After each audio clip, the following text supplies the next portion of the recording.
Saya Ivan Rizky Kurnianto. Saya peneliti dari Institut Pertanian Bogor.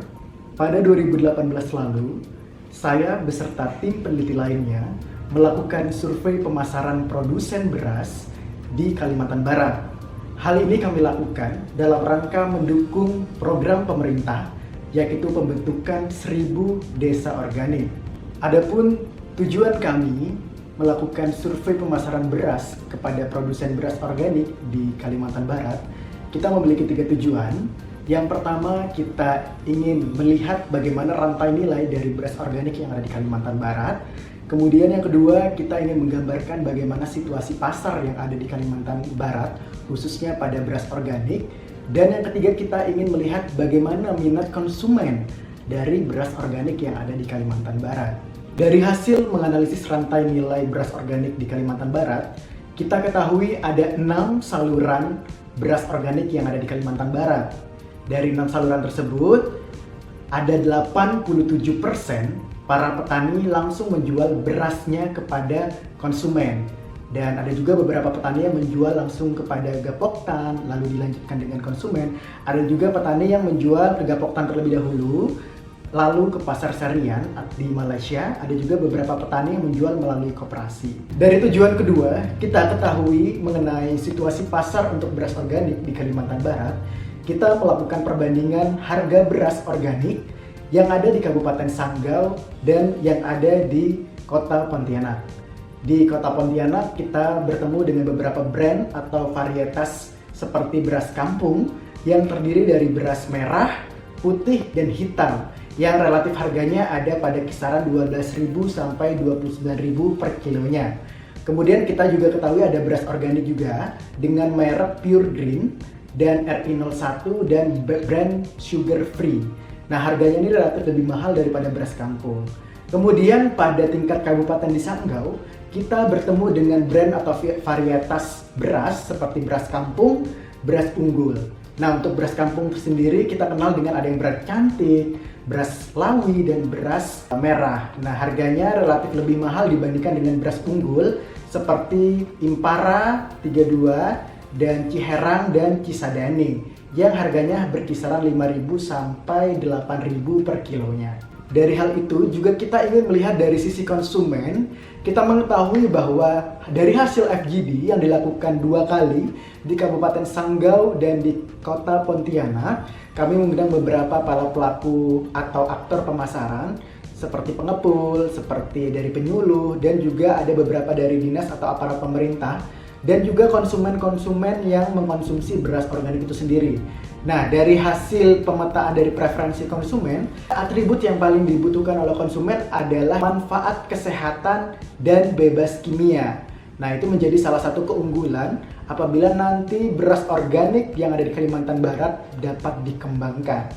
Dari hasil kajian ini, kami berkesimpulan bahwa beras organik dari Kalimantan Barat memiliki peluang yang sangat besar untuk memasuki pasar ekspor dan juga pasar modern, mengingat lokasi dari Kalimantan Barat yang langsung berpapasan dengan negara tetangga, yakni Malaysia. Kemudian, intervensi yang perlu dilakukan adalah bagaimana menjamin para petani untuk selalu membudidayakan beras organik sesuai dengan Standar Nasional Indonesia atau SNI 6729 tahun 2016. Kemudian intervensi yang juga harus dilakukan adalah bagaimana kepastian pasar dari beras organik tersebut dan bagaimana penguatan para petani melalui sisi kelembagaan, di mana para petani perlu dikuatkan melalui adanya gabungan kelompok petani atau Gapoktan, adanya badan usaha milik desa atau BUMDes, atau koperasi itu sendiri. Hal ini digunakan untuk sebagai wadah para petani produsen beras organik untuk mengakses input atau sarana produksi, kemudian teknologi, dan juga dapat memfasilitasi kepada pasar. Kemudian untuk memfasilitasi mereka dalam hal sisi konsumen yang memiliki beberapa atribut, para produsen beras organik harus memiliki produk yang mencantumkan nama petani dan juga adanya manfaat kesehatan dari beras organik itu sendiri, sehingga beras tersebut dapat lebih menarik dari sisi packaging dan juga manfaat kesehatan yang dapat mengedukasi para konsumen untuk dapat mengkonsumsi beras tersebut. Assalamualaikum warahmatullahi wabarakatuh. Perkenalkan, nama saya adalah Ade Berpangestu, dosen dari Sekolah Bisnis dan Manajemen Institut Teknologi Bandung. Dan hari ini saya akan bercerita terkait dengan kegiatan yang saya laksanakan bersama dengan FAO di daerah Sanggau. Di daerah Sanggau, FAO melaksanakan kegiatan yang bernama Organic Village dan saya diminta tolong untuk membantu dalam proses evaluasi kegiatan. Seperti diketahui, banyak sekali kegiatan-kegiatan di masyarakat yang ternyata hanya menggunakan pendekatan evaluasi yang sangat konvensional, kuesioner misalnya. Dan ternyata dari hasil seperti ini banyak sekali data-data yang dirasa tidak baik ataupun tidak lengkap karena banyak sekali jawaban yang hanya sekedarnya ala kadarnya. Oleh karena itu, saya berusaha untuk memberikan pendekatan baru, yaitu menggunakan behavioral assessment. Apa sih behavioral assessment ini? Behavioral assessment ini adalah sebuah pendekatan di mana kita berusaha melihat bagaimana perubahan perilaku terjadi di masyarakat, sehingga kita bisa mengevaluasi seberapa berhasil sih kegiatan yang kita laksanakan. Seperti mungkin teman-teman sudah tahu juga, dalam pelatihan evaluasi, pelatihan yang paling pertama itu adalah bagaimana reaksi mereka. Setelah itu bagaimana kita mengevaluasi knowledge atau pengetahuan baru yang mereka dapatkan. Dan yang ketiga adalah bagaimana perilaku mereka berubah. Nah, behavioral assessment bermain di ranah itu. Kita bermain di ranah bagaimana sih perilaku mereka berubah. Karena pada saat kita mengetahui bagaimana perilaku mereka berubah, maka kita juga akan tahu seberapa jauh pengetahuan mereka berubah. Namun behavioral assessment ini memiliki tantangan tersendiri, yaitu waktu. Behavioral assessment ini membutuhkan waktu yang cukup lama, cukup panjang, karena kita harus melihat bagaimana kebiasaan warga berubah. Bagaimana kebiasaan peserta ini berubah. Jadi perlu ada secara intens observasi terhadap perubahan perilaku yang mereka laksanakan, baik harian, mingguan, maupun tahunan. Karena kendala ini, akhirnya saya mencoba untuk mencari pendekatan baru. Akhirnya saya menemukan sebuah pendekatan yang disebut dengan game-based behavioral assessment. Jadi game-based approach ataupun gamifikasi ini sebenarnya adalah pendekatan yang sedang cukup marak, dan saya memang adalah salah seorang yang berkecimpung di bidang itu di Indonesia. Akhirnya saya mencoba untuk bagaimana kita mengubah behavioral assessment yang waktu yang cukup panjang ini menjadi satu permainan yang bisa kita laksanakan dalam waktu kurang lebih 20 menit misalnya. Akhirnya saya mencoba mendesain sebuah permainan. Permainan ini berfokuskan terhadap bagaimana para petani berperilaku. Jadi dalam proses organic village yang panjang, kita mencoba untuk membagi proses ini menjadi beberapa bagian, mulai dari persiapan lahan hingga nanti panennya. Dan dari masing-masing bagian ini, kita coba untuk merumuskan apa sih pengetahuan yang kita harapkan mereka miliki, dan juga perilaku apa yang kita harapkan dari masing-masing tahapan ini. Dengan begitu, kita bisa mengukur sampai mana capaian yang dicapai oleh para warga. Dalam permainannya sendiri, warga nanti akan berusaha untuk memilih apa sih yang mereka kerjakan di masing-masing tahapan. Dan di sana kita bisa melihat bagaimana perilaku asli mereka. Apakah setiap tahap mereka sudah melaksanakan pendekatan organik secara utuh, atau mungkin masih parsial, atau mungkin tidak sama sekali. Itu yang kita ingin mendapatkan. Namun akhirnya kita menghadapi satu lagi kendala, yaitu adalah apabila hasil permainan ini menunjukkan gap antara apa yang kita harapkan dengan apa yang mereka lakukan, tentunya kita perlu tahu alasannya. Oleh karena itu, dalam permainan ini kita tambahkan satu elemen lagi, yaitu setelah permainan selesai, kita akan melaksanakan focus group discussion dengan para petani. Dengan begitu, harapannya kita bisa mendapatkan root cause-nya, atau mendapatkan apa yang menjadi kendala selama mereka melaksanakan proses organic village ini. Dengan harapan kita bisa menyelesaikan problematika ataupun hambatan yang terjadi, sehingga kita bisa mendapatkan hasil yang maksimal. Alhamdulillahnya, pada saat pelaksanaan kegiatan berjalan dengan sangat lancar. Saya rasa warga bisa bermain dengan baik, karena memang permainannya sudah didesain untuk bisa dimainkan oleh dalam tanda kutip siapa saja. Kita mendapatkan hasil yang cukup baik. Kita dapat melihat level of knowledge atau level pengetahuan mereka yang ternyata telah meningkat dengan cukup baik. Dan juga kita bisa melihat kendala-kendala yang terjadi dalam perubahan perilaku mereka. Ternyata masih ada beberapa hal yang dirasa kurang baik ataupun kurang sempurna dari penerapan Organic Village ini. Dan ternyata masing-masing kelompok tani, masing-masing desa memiliki masalah masing-masing dalam menghadapi ini. Seperti ada yang bermasalah dengan hama, sehingga mereka tidak bisa melaksanakan organik dengan lengkap. Ada yang bermasalah dengan kondisi lahannya sendiri, kondisi tanahnya. Dan juga ada yang bermasalah dengan kondisi sosial budayanya. Jadi hasil-hasil tadi berhasil kita rangkum di dalam laporan kegiatan evaluasi ini. Dan harapannya, depannya kita bisa menyelesaikan root cause ini sehingga pelaksanaan organic village di sana akan berlangsung dengan lebih baik. Sekian mungkin sedikit cerita dari saya. Terima kasih banyak. Wassalamualaikum warahmatullahi wabarakatuh. Assalamualaikum warahmatullahi wabarakatuh. Salam sehat bagi kita semua. Perkenalkan, nama saya Latifah Hendati dan terima kasih sudah diberi kesempatan untuk berbagi hasil kajian tentang gender dan pertanian sawah organik yang dilakukan oleh FAO di Kabupaten Sanggau, Kalimantan Barat, khususnya di 3 desa, yaitu Desa Nekan di Kecamatan Entikong, Desa Kenaman di Kecamatan Sekayam, dan Desa Tunggal Bakti di Kecamatan Kembayan. Hasil kajian ini dilakukan melalui pengambilan data primer dan data sekunder tentunya. Sementara data primer karena saya tidak bisa ke lapangan, maka dilakukan secara virtual dan kombinasi tentunya teman-teman di lapangan melakukan memfasilitasi pertemuan dengan kelompok tani, dengan toko, dengan metode diskusi terarah, dan kemudian juga saya melakukan wawancara dengan beberapa tokoh dan juga melakukan penyebaran kuesioner kepada kelompok tani.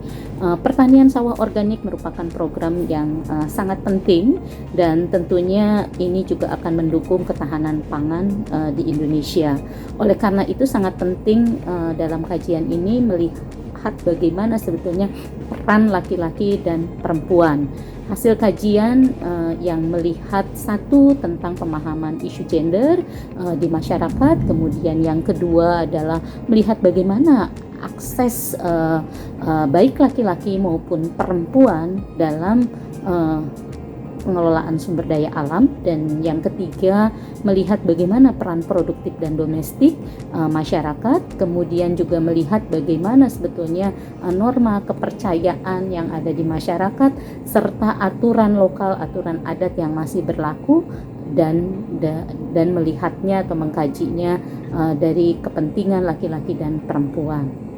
Hasil kajian memperlihatkan ternyata dalam program pertanian sawah organik di sini terlihat peran serta perempuan sangat penting, di mana kegiatan bertani sawah organik 75% itu dilakukan baik oleh laki-laki maupun oleh perempuan. Perempuan melakukan khusus di pertanian sawah organik itu dalam kegiatan menyiangi, selain kegiatan tadi turut menebar benih, menyemai, kemudian juga memelihara, membuat pupuk organik dan membuat pestisida alami.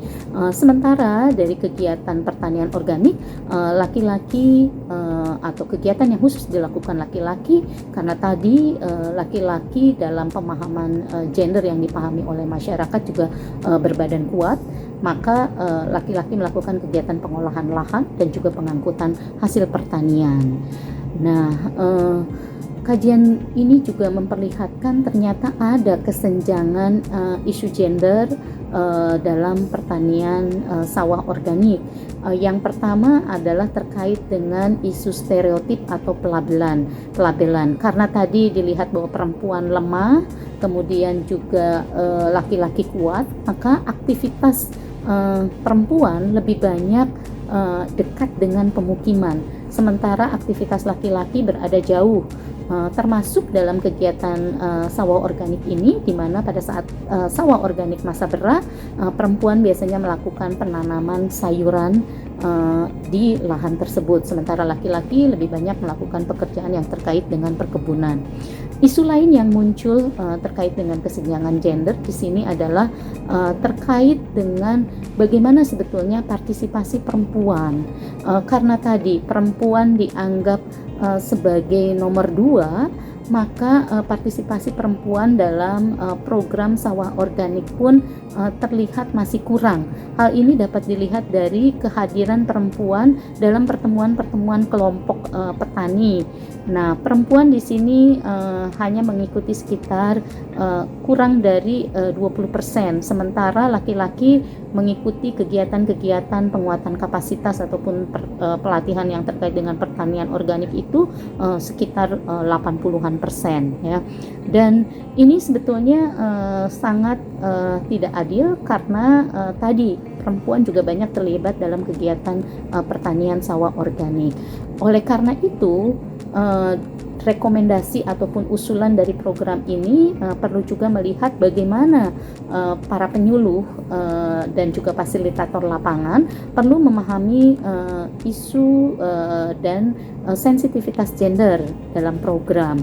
Selain itu juga melakukan affirmative action yang disesuaikan tadi dengan kebutuhan ataupun juga waktu kerja atau waktu luang perempuan, sehingga program dapat memfasilitasi keterlibatan perempuan secara aktif.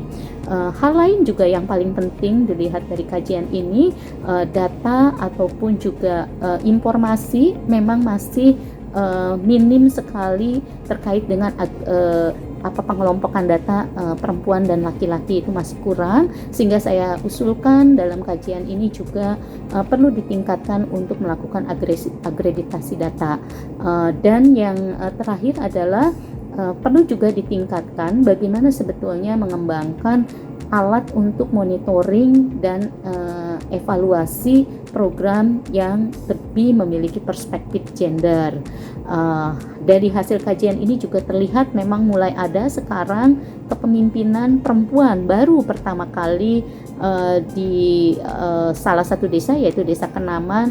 Ada kelompok tani yang dipimpin oleh perempuan baru terpilih bulan awal Januari kemarin tahun 2021, dan ini perlu peningkatan ataupun perlu dukungan terhadap perempuan menjadi pemimpin, karena persepsi masyarakat masih melihat perempuan tidak wajar sebagai pemimpin, sehingga tentunya program-program ke depan terkait dengan pertanian sawah organik maupun program yang dilakukan terkait dengan isu pertanian lainnya sekali lagi perlu memperhatikan ataupun mengembangkan program yang lebih responsif gender.